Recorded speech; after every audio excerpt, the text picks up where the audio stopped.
Dutch general had little choice. To save the lives of innocent civilians, he accepted the German terms. But after the unconditional surrender, the Nazis bombed the city anyway.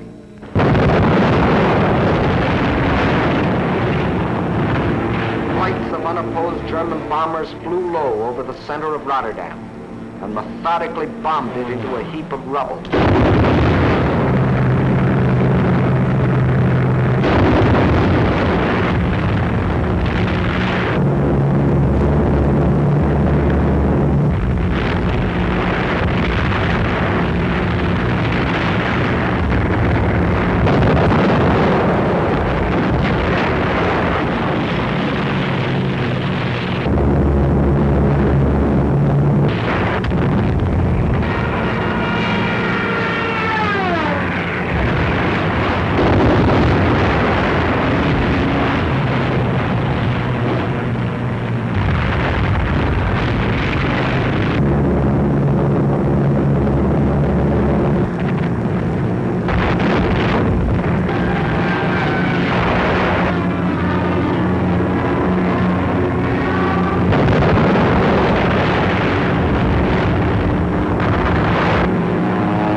One of the most ruthless exhibitions of savagery the world has ever seen. Over 30,000 men, women, and children were killed in the space of 90 minutes. Though only 6 months before Hitler had said, "The new Reich has endeavored to continue the traditional friendship with Holland. The Dutch will not forget."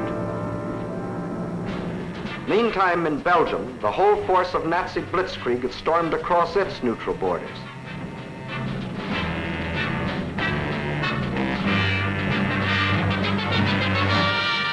The main German attack was directed at the Albert Canal Meuse River line, the anchor of which was Fort Iben-Amael, a modern and seemingly impregnable fortress. The Germans had secretly built a replica of the mighty fortress in Czechoslovakia and had rehearsed the attack until they knew every detail of the fort's construction and its every weakness. When the real attack came, it was foolproof. Parachute troops, dive bombers, flamethrowers, specially trained engineer battalions, all working together as a well-trained team.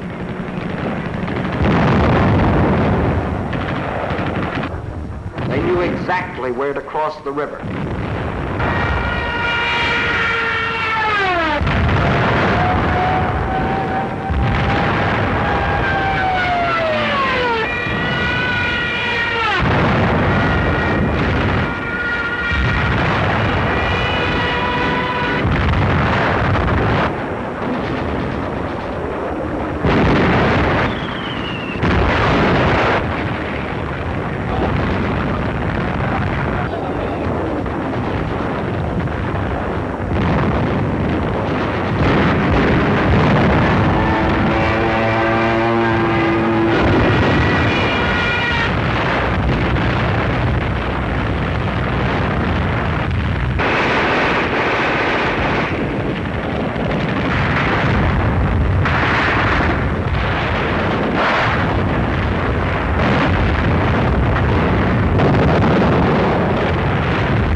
Notice that this assault engineer knows exactly where to put his high explosive charge in order to destroy the blockhouse.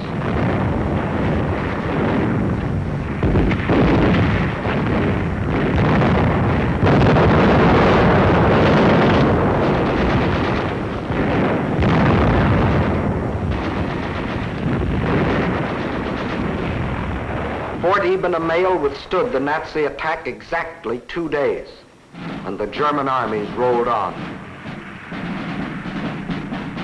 Meantime, an hour and a half after the German invasion began, Allied troops crossed the French and Belgian border to meet the advancing Germans.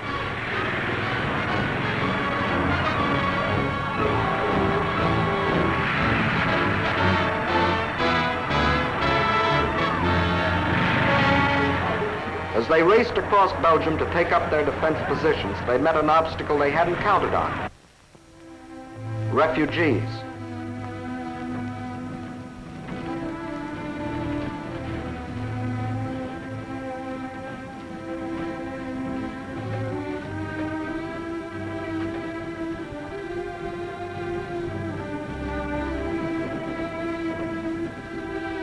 And the refugee-choked roads didn't get that way by accident.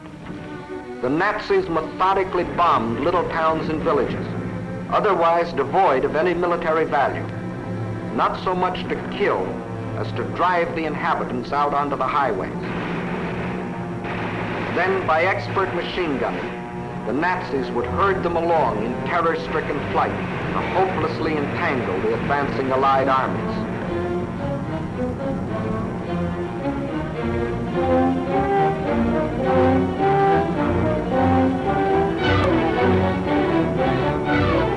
Refugees used as a weapon of war, a new low in inhumanity.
No school today, the sign says.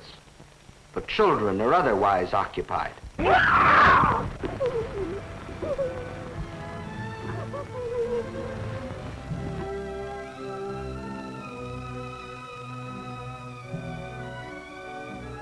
No, no school today.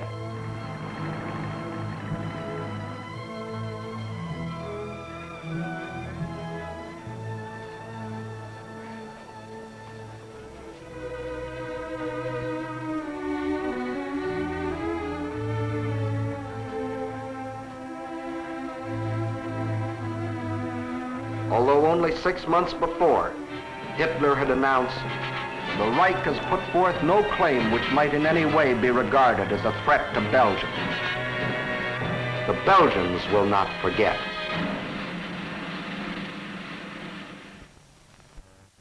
And what about the Allies? They were convinced that the German attack on Belgium and Holland was the main thrust, and according to plan had swung their armies like a gate into Belgium. But the attack on Belgium and Holland was only a feint. The main German attack was to be centered where the Allies least expected it, through the Ardennes forest. For this decisive blow, they had secretly assembled the mightiest striking force the world had ever seen, including 45,000 armored vehicles.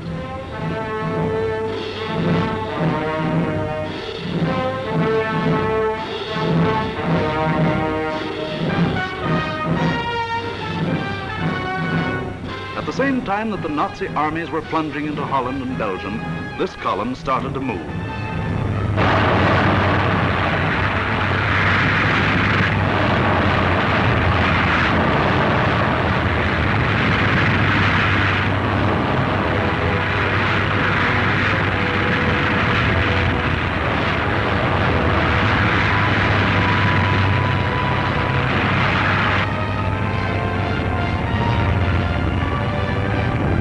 Well-trained engineer battalions went first.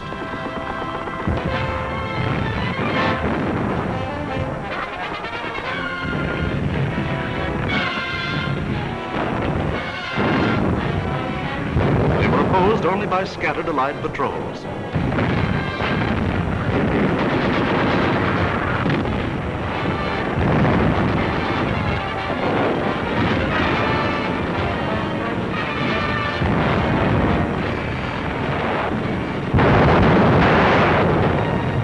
Cleared pathways for the tanks to follow.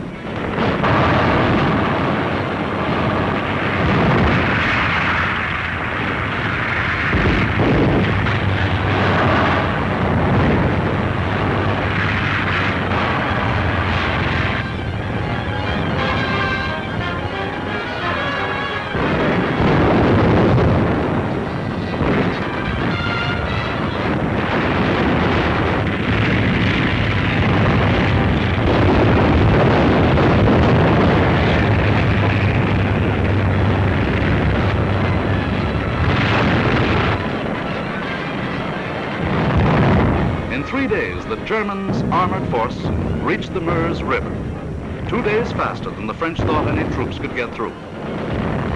By all rules, the Germans should have paused here to bring up heavy artillery before attempting to force the river.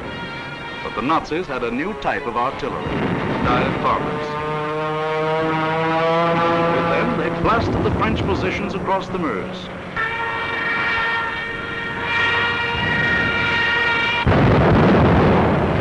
With feverish haste, the Germans laid a barrage across the river with anything and everything that would shoot.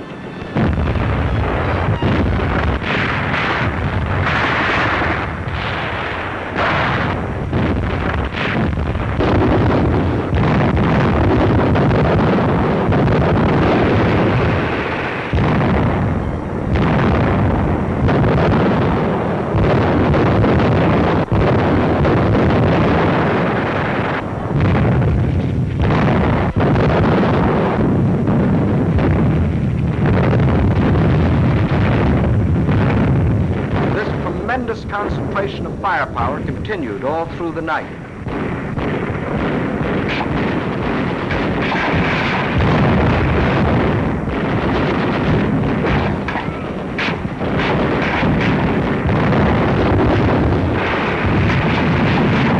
By the following day, shock troops were able to get across the river.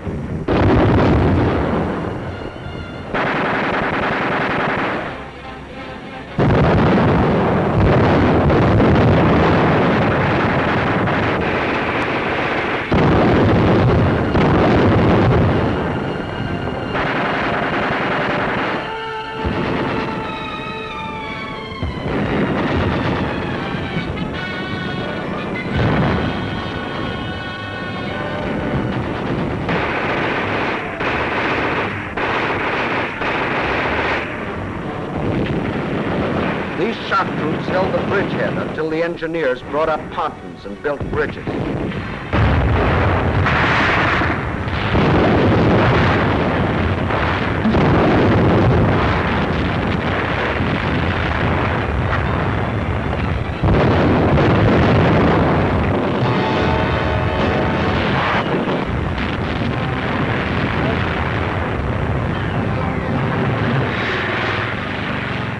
Then, without wasting a moment, across these bridges, the main armored force of the German military machine rolled through Sedan. for the all-important breakthrough into a dismayed and flat-footed France. There went the old ball game for the Allies. From here on, it was only a matter of how long. Watch the map as one of our intelligence officers explains the details of the German breakthrough. We speak of the breakthrough at Sedan, but actually the break was along a wide front, extending for 50 miles from Namur in Belgium to Sedan. Further north, the Allied armies had swung like a gate into these positions. The German armies had swept over Holland, broken the line of the Albert Canal, and for all anyone knew, were preparing to smash against the Allied front with all their power. That was the situation, dangerous but obscure, on the evening of May 13th. On the 14th and 15th, it became clear that the German breakthrough south of Namur was in the greatest strength, and that the French 9th Army, attacked while moving into position, had been shattered. Without doubt, this was the point of mortal danger, and the French High Command ordered the abandonment of these positions, although they had not yet been attacked. Those positions were abandoned solely because of the situation developing along the Meuse near Sedan. In the meantime, the French 7th Army had been ordered to make its historic forced march far to the south into the area threatened by the rapidly advancing German spearheads. This army was not used to attack the German flank, but rather was used as a plug to restore the broken front. Throughout, the Allies had placed their faith not in offense, but in defense, and the defense was doomed to failure because it was confronted with an entirely new technique in warfare, the plain tank infantry team in action. The world was staggered by the speed with which the German armored columns moved. What was the secret that enabled armies to move so far so rapidly? The secret lay in the organization of the striking spearhead. Armored forces came first, closely followed by motorized divisions, which peeled off, forming solid walls. And through the corridor thus formed, raced the supply trucks to feed the ever-lengthening column. It was obvious that if the Allied situation was to be restored, the German column would have to be cut. On May 17th, General de Gaulle attacked the German flank and captured a few prisoners. But his light mechanized forces were like a pin pricking the side of a rhinoceros. A subsequent attack met with even less success. The means for a really successful counterattack against the German corridor simply did not exist. Where numbers of divisions were required, only handfuls of companies and battalions were available. A valiant attempt to cut the German corridor was made by a group of slow-moving British tanks just south of Arras. But lack of sustained striking power doomed this valiant unit to destruction. On May 21st, the German spearhead reached the channel port of Abbeville.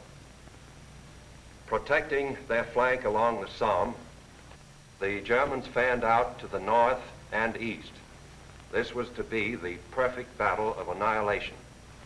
On May 28th, the Belgian army, compressed into a small space and weary of battle, laid down its arms. That left the desperate French and British defenders with their backs to the sea at the small channel port of Dunkirk. One of the greatest disasters in history seemed in the making. An entire British army faced annihilation. But out of the fog and the mist shrouding the channel came a strange armada of Navy craft, fishing boats, pleasure yachts, anything that would float. The seagoing people of Britain had come to rescue their army. High overhead, British fighter planes fought the Luftwaffe to a standstill.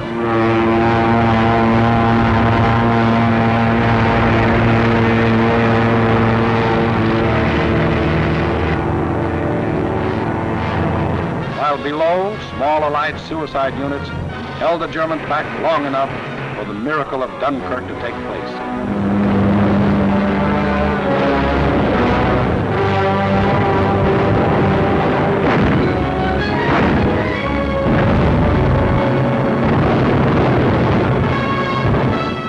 211,500 British troops, plus 112,500 French and Belgian were rescued. Over 300,000 battle-tested men, grimly determined to go back again with new tools, new weapons with which to blast the hated Nazis out of this world. For free men are like rubber balls. The harder they fall, the higher they bounce. Leading the British by this time was a man who had been bouncing all his life, Winston Churchill, who had tried for years to warn the world about Germany. Meantime, the situation that faced France was as nearly hopeless as a military situation can be. 2/5 of the French army was lost. There were fewer than 50 divisions left to defend a front almost 200 miles long, running from the northern end of the Maginot Line to the sea. And behind that thin front line, there were no reserves. The despairing people of Paris sent their children south, praying that some miracle would keep them from harm.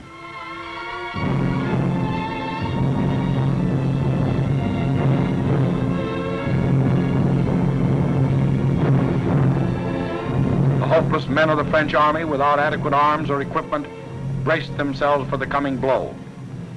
The first blow fell on June 5th. The French resistance was determined, but by June 8th, the left flank army had been shattered and a general withdrawal was ordered to the line of the Marne and the Seine. On June 9th, the German main attack came. Within 2 days, the German armored and motorized divisions roared out into the open terrain. With this breakthrough, the issue of the Battle of France was decided, and from that time on, there was official talk of an armistice. Now, what about the famous Maginot Line? Let's go back and take a look. On June 14th, the Germans launched 2 attacks against the Maginot Line. In both cases, penetrations were effected. But we must remember that this was against fortifications defended by men devoid of hope. In the meantime, Mussolini, now thinking it's safe, sent his divisions racing across the border. The hand that held the dagger has struck it into the back of its neighbor.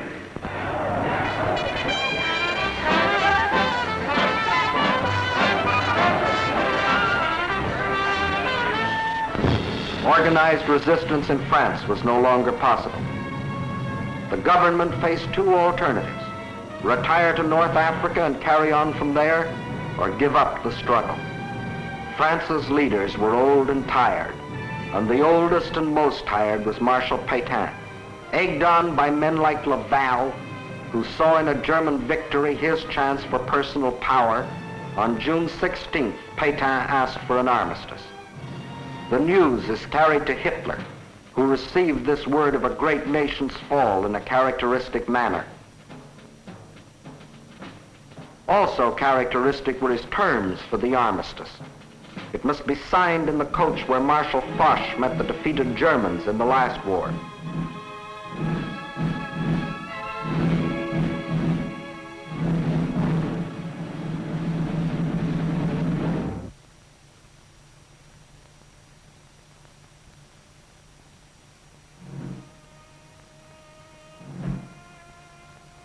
The French delegation arrives to pay the final price of French disunity and the treachery of some of its leaders.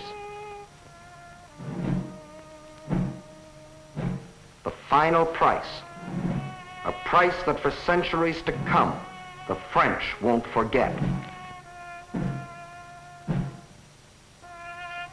More than 3/5 of their country was to be blacked out by a military occupation. The remainder was to be controlled by a French government acceptable to Hitler. A tax of 400 million francs a day was to be imposed on the French people to support the German army of occupation. Nearly 2 million French prisoners of war were to be taken into Germany and kept there as hostages, to work as slaves or rot of hunger, tuberculosis, or other diseases in concentration camps. Men deliberately and permanently separated from their families in order to decrease the French birth rate and thus eliminate France as a world power in future generations. French civilians, men, women, and children, must slave on farm or in factory for the Nazi master race, or starve. There will be a class of subject alien races. We need not hesitate to call them slaves. French children were to grow up on such inadequate food that many would reach the age of 12 before they grew new teeth. And for any attempts to protest against these restrictions, thousands of innocent French civilians would be executed. This was the price the French were to pay as they signed the armistice. And the master of the master race must go to Paris to tour the streets of what was once the city of light. You notice no cheering crowds here to welcome in the new order.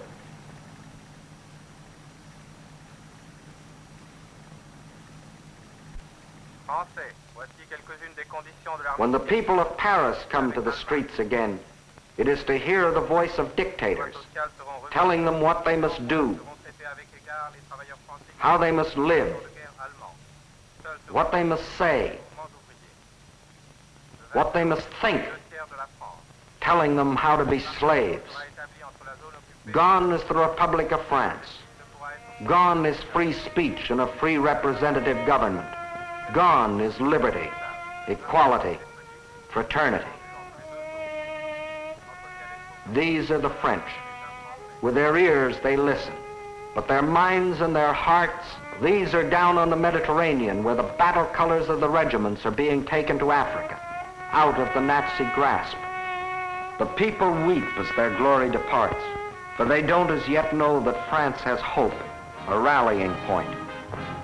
Charles de Gaulle, a soldier in the great tradition of Foch, is not surrendering. He will continue to fight, gathering about him loyal Frenchmen from all over the world to become the Free French Army, the fighting French. Yes, the people weep as they watch their colors go, not knowing that 2 years later, those same flags would again be unfurled in North Africa, alongside the Stars and Stripes, alongside the Union Jack. Once more, their leaders, General de Gaulle and the famous General Giraud, stand united in the common cause with the leaders of their allies. Once more, the red, white, and blue of France is raised on high. For out of the ashes of the defeat and the humiliation of France, her soul has been born again.